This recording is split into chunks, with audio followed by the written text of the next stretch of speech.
മാനസാദേവി. ആമുഖം. ശിവന്റെയും അമ്മ പാർവതിയുടെയും ഇളയ മകളായി മാനസാദേവി കണക്കാക്കപ്പെടുന്നു. അവൻ ശിവന്റെ ശിരസ്സിൽ നിന്ന് ഉയർന്നുവന്നു, അതുകൊണ്ടാണ് അദ്ദേഹത്തിന് മാൻസ എന്ന് പേരിട്ടത്.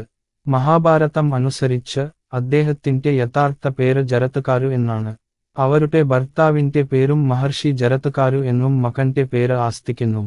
അദ്ദേഹത്തിന്റെ സഹോദരങ്ങളിൽ ഗണേശജി, കാർത്തികേയജി, ദേവി അശോകസുന്ദരി, ദേവി ജ്യോതി, ഭഗവാൻ അയ്യപ്പൻ എന്നിവരും ഉൾപ്പെടുന്നു. ഹരിദ്വാറിൽ സ്ഥിതി ചെയ്യുന്ന അദ്ദേഹത്തിന്റെ പ്രശസ്തമായ ക്ഷേത്രം ഒരു ശക്തിപീഠമായി കണക്കാക്കപ്പെടുന്നു. വിവാഹവും പിൻഗാമികളും. പരമശിവൻ തന്റെ മകളായ മാനസയെ ജരത്കാരുവിന് വിവാഹം ചെയ്തു കൊടുത്തു. അവളുടെ ഗർഭപാത്രത്തിൽ നിന്ന് ആസ്തിക് എന്ന ഒരു മകൻ ജനിച്ചു. അവൻ സർപ്പങ്ങളുടെ രാജവംശത്തെ നാശത്തിൽ നിന്ന് രക്ഷിച്ചു. രാജാക്കന്മാരായ നഹുഷയും നടസയയും അദ്ദേഹത്തിന്റെ ഭാര്യാ സഹോദരന്മാരാണ്. മാനസാദേവിയുടെ മൂത്ത സഹോദരന്മാർ കാർത്തികേയനും അയ്യപ്പനുമാണ്. അവളുടെ മൂത്ത സഹോദരിമാർ ദേവി അശോകസുന്ദരിയും ജ്യോതിദേവിയുമാണ്. ഗണേശൻ അദ്ദേഹത്തിന്റെ ഇളയ സഹോദരനാണ്. ആരാധിക്കുകയും ചെയ്യുക. മാനസദേവി തന്റെ ഭക്തരെ വളരെയധികം സ്നേഹിക്കുന്നു. അവളെ വ്യത്യസ്ത രീതികളിൽ ആരാധിക്കാം. അദ്ദേഹത്തിന്റെ പ്രധാന മന്ത്രങ്ങൾ ഇവയാണ്: ഓം ഹ്രീം ശ്രീം ക്ലീം എൻ മാനസ ദൈവേ സ്വാഹ. അമ്മയെ പ്രീതിപ്പെടുത്താൻ ശ്രീ മാനസ ചാലിസയും വായിക്കാം. ഉത്ഭവവും ചരിത്രവും. ഗ്രീസിലെ മാനസ എന്ന ദേവതയെക്കുറിച്ചും പരാമർശമുണ്ട്.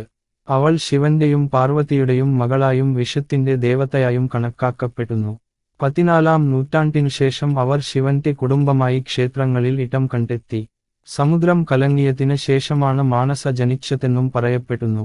ആരാധനാ രീതി. ജാർഖണ്ഡ്, ബിഹാർ, ബംഗാൾ എന്നിവിടങ്ങളിൽ മാനസാദേവിയെ വലിയ ആഡംബരത്തോടെ ആരാധിക്കുന്നു.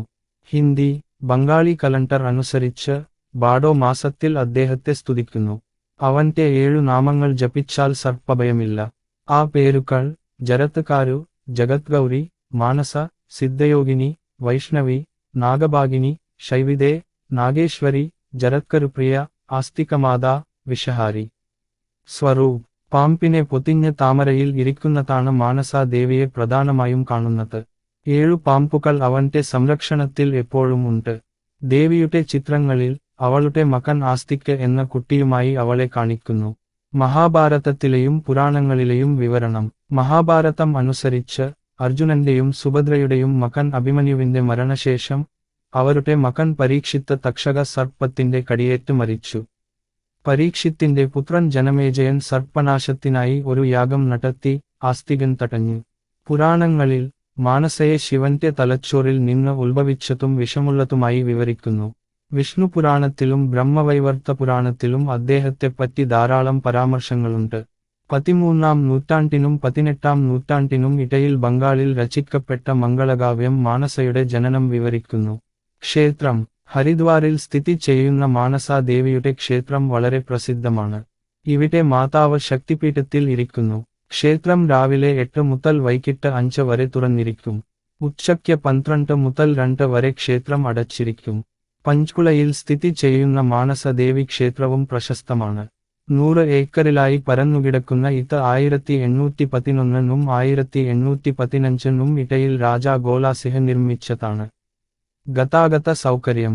ചണ്ഡീഗഡ് ബസ് സ്റ്റാൻഡിൽ നിന്ന് ഏകദേശം 10 കിലോമീറ്ററും പഞ്ച്കുല ബസ് സ്റ്റാൻഡിൽ നിന്ന് 4 കിലോമീറ്ററും അകലെ സ്ഥിതി ചെയ്യുന്ന മാനസദേവി ക്ഷേത്രത്തിൽ ബസുകളിലോ ഓട്ടോ റിക്ഷകളിലോ എത്തിച്ചേരാം.